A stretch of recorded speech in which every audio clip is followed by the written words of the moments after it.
Good morning to all. I hope you all are very well at your home and you do your work or study properly. So now at this time we will discuss about the principle of accounting. Some rules and regulations are followed while we preparing the accounting. So we have to read about the principle of accounting.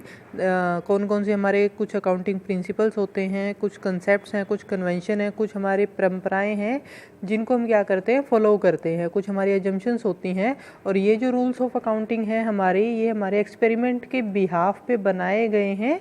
कुछ experiment जो हमारे time to time accountants के द्वारा पुराने समय में किए गए थे।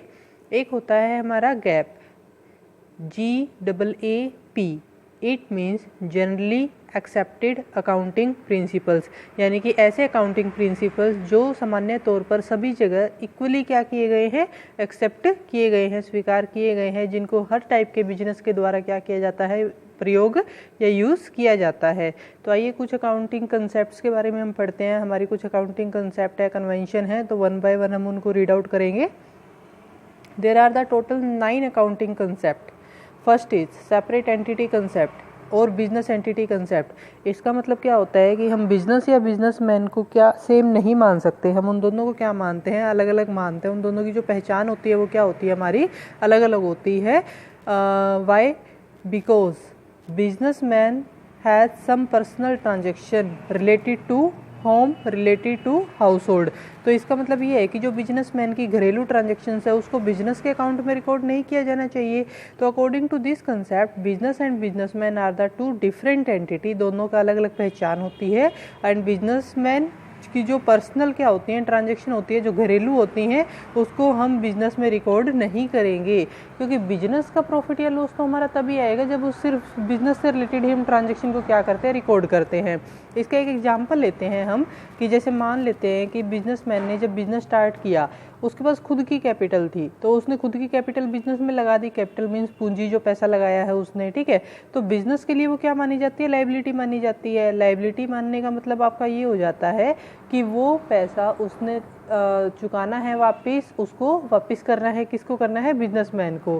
सपोज करते हैं मैंने कोई बिजनेस स्टार्ट करना है, मेरे पास पैसे नहीं है, तो मुझे क्या करने पड़ेंगे, उधार लेने पड़ेंगे या लोन लेना पड़ेगा। तो इसका मतलब ये है कि मुझे वो पैसा वापस भी करना पड़ेगा, तो वो मेरे लिए लायबिलिटी हो गई। अगर खुद के पास हो तो भी वो लायबिलिटी है, अगर हम किसी से उधार लेके लगाएंगे कैपिटल तो भी वो लायबिलिटी है। तो बिजनेस और बिजनेसमैन को हम अलग अलग मानते हैं। अगर ये दोनों एक ही होते तो इसका मतलब चाहे कैपिटल ये इसमें लगाए, कैसे भी लगाए, तो ये उसकी लायबिलिटी नहीं मानी जाती, ठीक है। Now the next accounting concept, money measurement concept. Money measurement concept में according to this concept only those business transaction are recorded in the accounts which we can measured in the money, यानी कि जो हम सिर्फ money की form में major कर सकते हैं, माप सकते हैं, उन्हीं को हम बिजनेस के अकाउंट में क्या करेंगे, रिकॉर्ड करेंगे। नॉन मॉनिटरी ट्रांजैक्शन को रिकॉर्ड नहीं किया जाएगा। नॉन मॉनिटरी जिसको मनी की फॉर्म में मेजर नहीं किया जा सकता, जैसे किसी अच्छे एम्प्लॉयज़ की क्या हो जाती है, रिटायरमेंट हो जाती है, उसका इफेक्ट तो पड़ेगा जाने का बिजनेस के ऊपर, लेकिन उसकी मनी में रिकॉर्ड नहीं कर सकते। जैसे फर्नीचर खरीदा 5,000 का, कैश हमने राम को दिया है 2,000 का, तो ये पैसे के तौर पर मनी है ना, इसके अंदर क्वांटिटी है, तो इसको हम रिकॉर्ड करेंगे। उसके बाद आता है accounting period concept. Accounting period में क्या होता है, अकाउंट बनाने का जो टाइम पीरियड होता है, हम क्या करते हैं इस कंसेप्ट के अकॉर्डिंग कि बिजनेस की पूरी लाइफ को छोटे छोटे पार्ट में डिवाइड कर देते हैं। According to this concept total life of a business divided into the small parts of 12 months और 1 ईयर। तो अकाउंट जो होते हैं वो प्रिपेयर किए जाते हैं हर साल। हमने क्या किया, बिजनेस 10 साल तक चलेगा, 20 साल तक चलेगा, 50 साल तक चलेगा, पूछते नहीं होगा, हम ये कुछ नहीं कह सकते। तो हमने क्या किया, पूरी लाइफ को छोटे छोटे पार्ट में डिवाइड कर दिया और 12 महीने या 1 साल का हमने एक स्मॉल पार्ट माना। हम हर साल क्या करेंगे, अकाउंट बनाएंगे। क्या जानने के लिए, बिजनेस की प्रॉफिटेबिलिटी को जानने के लिए कि बिजनेस हमारा प्रॉफिट में चल रहा है या लॉस में चल रहा है। फॉर एग्जाम्पल जैसे आपका पूरा साल होता है स्टडी के लिए, फाइनल एग्जाम के लिए, तो हम मंथली वीकली आपके जो क्या लेते हैं, टेस्ट लेते हैं। उस मंथली वीकली टेस्ट के अंदर हमारा क्या होता है कि आपकी परफॉर्मेंस को जानने के लिए कि आप स्टडी में कैसा कर रहे हो, तो वीकली मंथली आपके क्या लिए जाते हैं, टेस्ट लिए जाते हैं। इसी तरीके से हर साल अकाउंट प्रिपेयर किए जाते हैं। Next is going concern concept. तो गोइंग कंसर्न कंसेप्ट, गोइंग का मतलब क्या होता है, जो जा रहा है।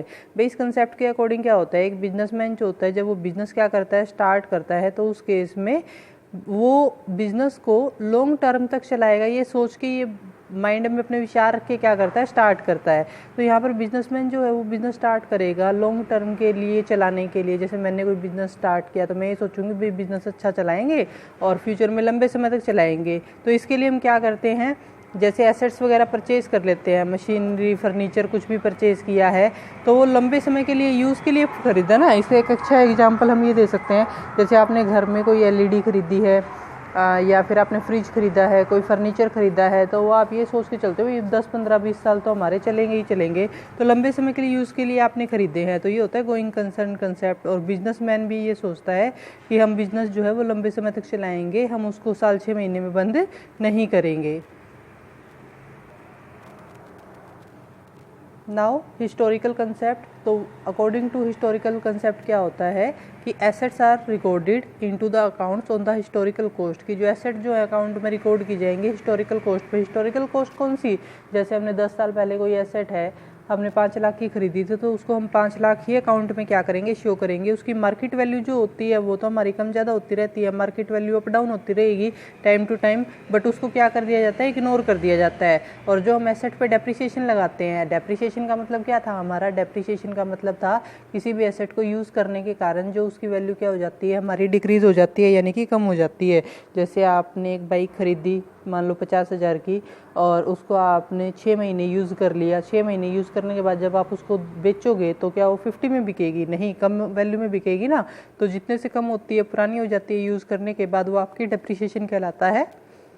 तो हम क्या करते हैं, हिस्टोरिकल कॉस्ट पे ही वो क्या करेंगे, डेप्रिसिएशन को लगाएंगे। हिस्टोरिकल कॉस्ट पे डेप्रिसिएशन लगाने का मतलब क्या हो गया आपका, कि जितने में खरीदी थी उसी वैल्यू को आप लेकर चलोगे स्टार्टिंग से।